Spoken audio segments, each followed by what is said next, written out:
again, out in Western Canada, they have played 3 games on this eventual 6-game road trip and lost them all in regulation, even by multiple goals, right? Are they all 3-goal losses? Philadelphia, Winnipeg, and then Calgary. Winnipeg and Calgary are. Yeah, yeah. What was it? 5-2? 5-2? Or they got a second? I might have turned it off Friday night. Maybe it was 5-1. Paul, do you remember? First question. What was the score last Wednesday? 5-2? That was Philadelphia? Yes. 5-2 was Philadelphia, I'm pretty sure. Yeah. So 3 straight losses, all by 3 goals. How bad is it? I do have one question before we get going. Though, okay, if I could. Sure. Was there action? In what? In the game? Your guys' playoff game.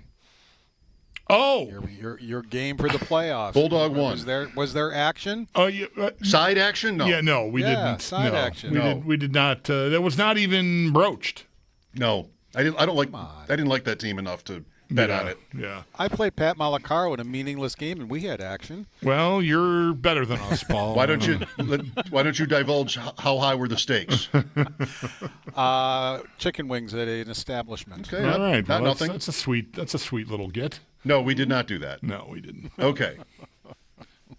Back to the Sabres now. Yes, yeah. Back to the Sabres. You know where I want to begin, Paul, is with Lindy. I mean, you obviously have been around him thousands of more times than me and Mike have been. I was around him when he was a player. Right.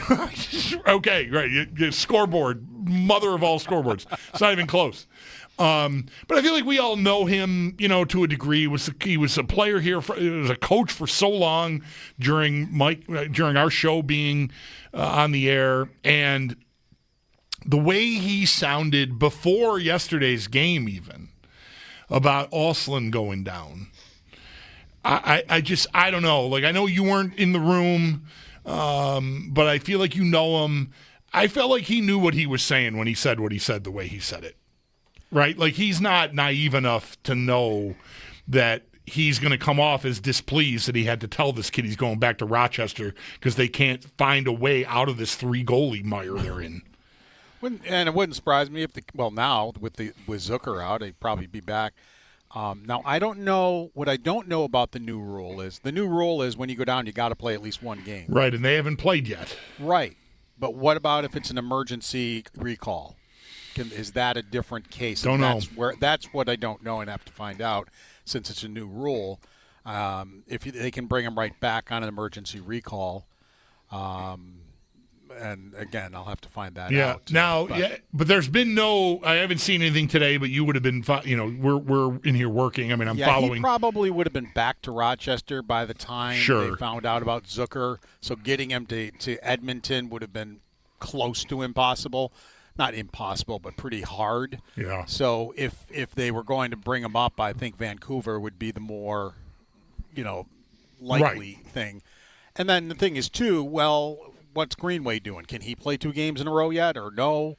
If he can play 2 games in a row, then you're fine because you have enough guys. But, if he doesn't, then it makes my head hurt. So. Right, but no move has been made today, right? We haven't heard a recall or anything, and the game is in 3 hours. Right. So, I guess they better hope that Greenway can play, or they're going to be playing a man short? Done. Oh, done. Right, okay. So all right, they won't be down a guy or anything. There's nothing embarrassing is going to happen. But how about the initial premise here, Paul? Like, do you feel like Lindy wanted everyone to know, like, I'm sort of sick of this thing with the 3 goalies? Well, you never know when he's sending messages and when he's not. He's not above him to send messages through the media. The one thing he said that people kind of caught on to about a week ago, he had already said like 4 or 5 times. Yeah. And it just everybody happened to catch on to it then. He had said it after a few practices, and he's made it very clear for a while now that a three goalies is not ideal, for him, for the goalies, or for anybody. And so to be wasting a roster spot again when you haven't even figured out who could possibly be your number 1 goaltender because you're not giving it a good enough chance to find out. You know, to me, I just feel like pick one and give him 25 games as the starter.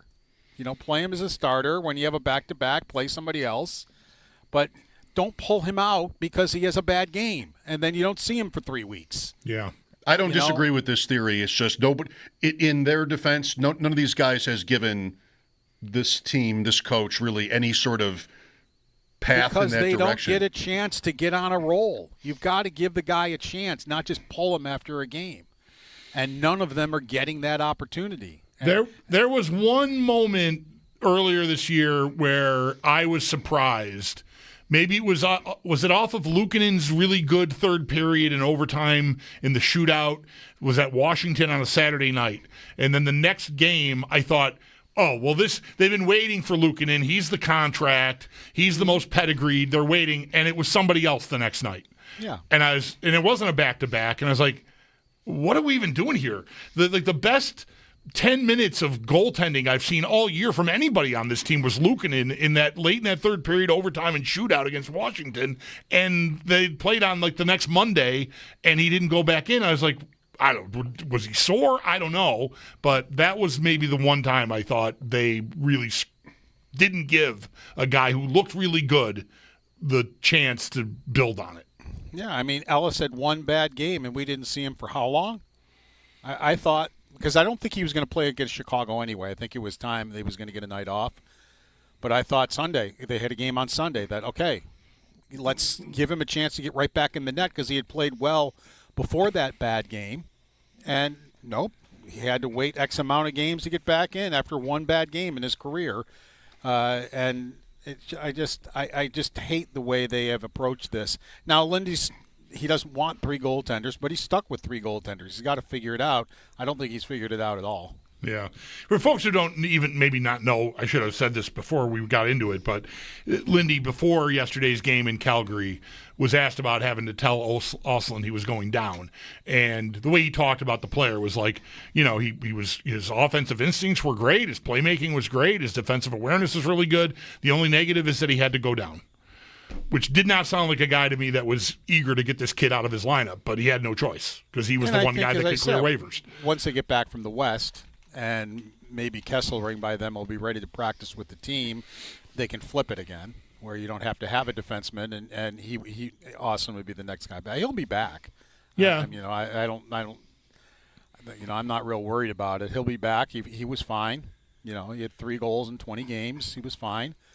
And they did what they had to do because they can't make a decision on a goaltender to get one off a roster. So they did that, but he'll be back. That's one area, and there are others. It's game 30, and they have 8 regulation wins and are 30th in points and 30th in goals allowed. Mm-hmm. I mean, you pushed back on they're a few wins away from being right in it before the losing streak, and so now it's even more. It would seem probably you'd be even more likely to maybe roll your eyes at any thought. It feels very much to me like if they don't pull out of this on this trip, they got tonight and then Seattle and then they're back home, right? Vancouver. Oh, Vancouver. So they got 3 left. I mean, I feel like if they don't win all 3, Paul, they're going to get home and be buried. They could be buried if they win all 3 with the way the standings have been going, but still, at least they could keep pace here. But if they slide through the rest of this trip like with 1 win out of these next 3 or something, Merry Christmas. Pagula's got to stop this. I mean, he's got to. I mean, he's got to fly to Buffalo after New England and put a stop to this. I mean, it's an absolute joke. People around the league are laughing at this team. I watch players joke about the Buffalo Sabres and laugh about them, and I watch them on the ice laugh in their faces. I mean, they're a joke, and enough is enough. I don't care if they win all 3. Enough is enough. I mean, everybody has seen enough of this team to know that Kevin Adams has to go.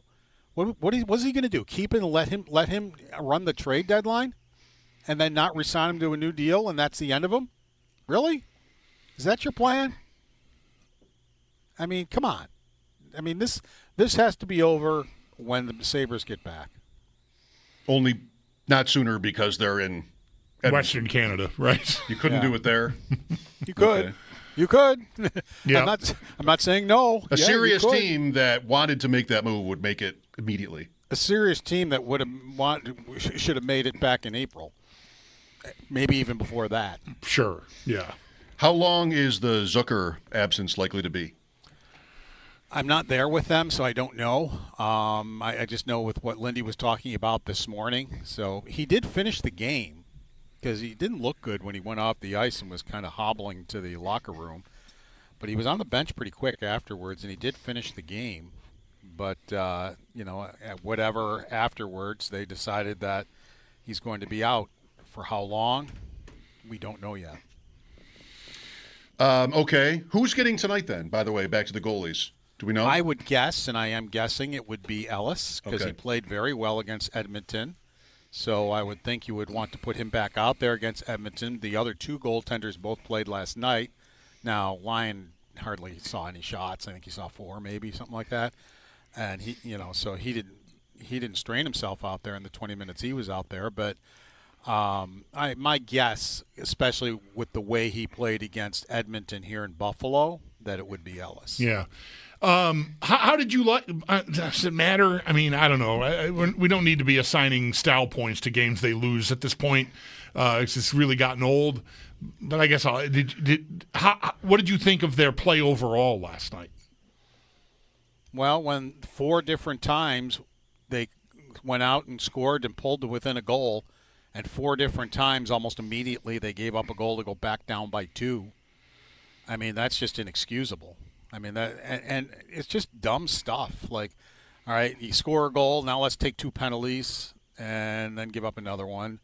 You score a goal, and the guy that scores the goal just stands there and watches Kadri blow right by him and go in all alone.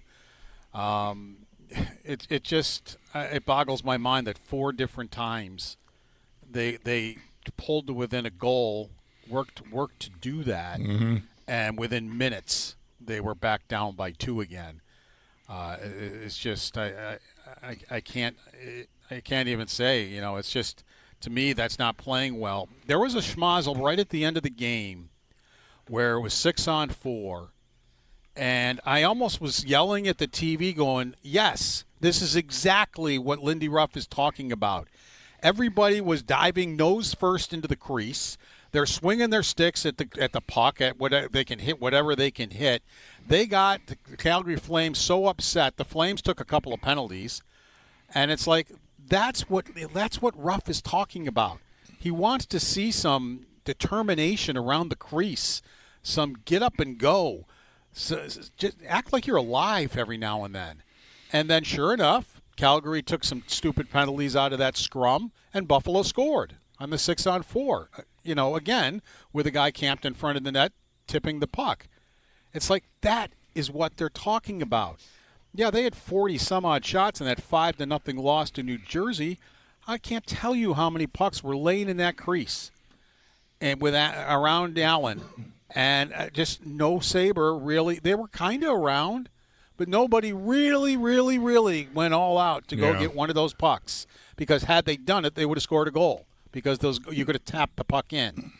And that's what they did in that scrum. And I thought to myself, why does it take game 28-9, whatever it was, to see this? And you see it once. Because that's exactly what you need to do if you want to be a better hockey team. Yeah, kind of around is not going to get it done. Yeah. All right, Paul. Well, you asked us your question, so. I know. I got it done early. Are you excited about Phillip Rivers coming back?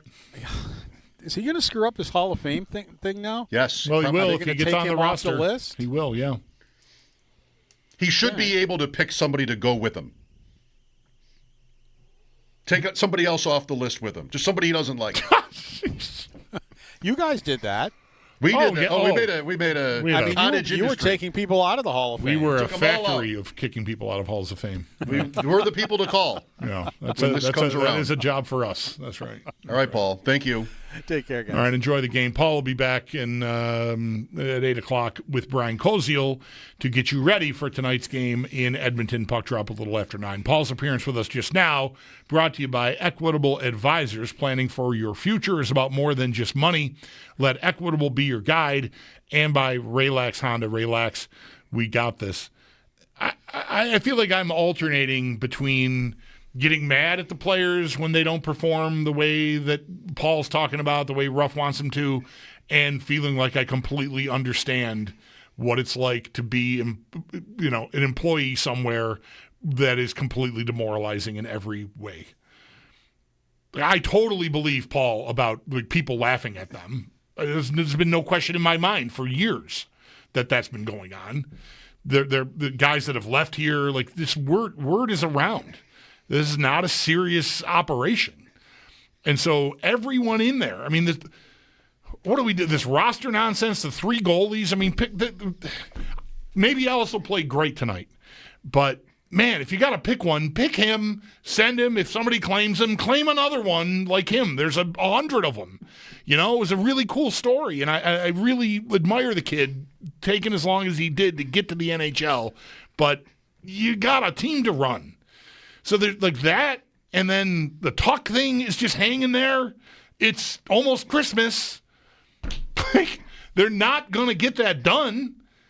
And how's he feeling about that? Like every time he steps on the ice, the lifetime contract is in peril because he's got to go spill his guts for this organization.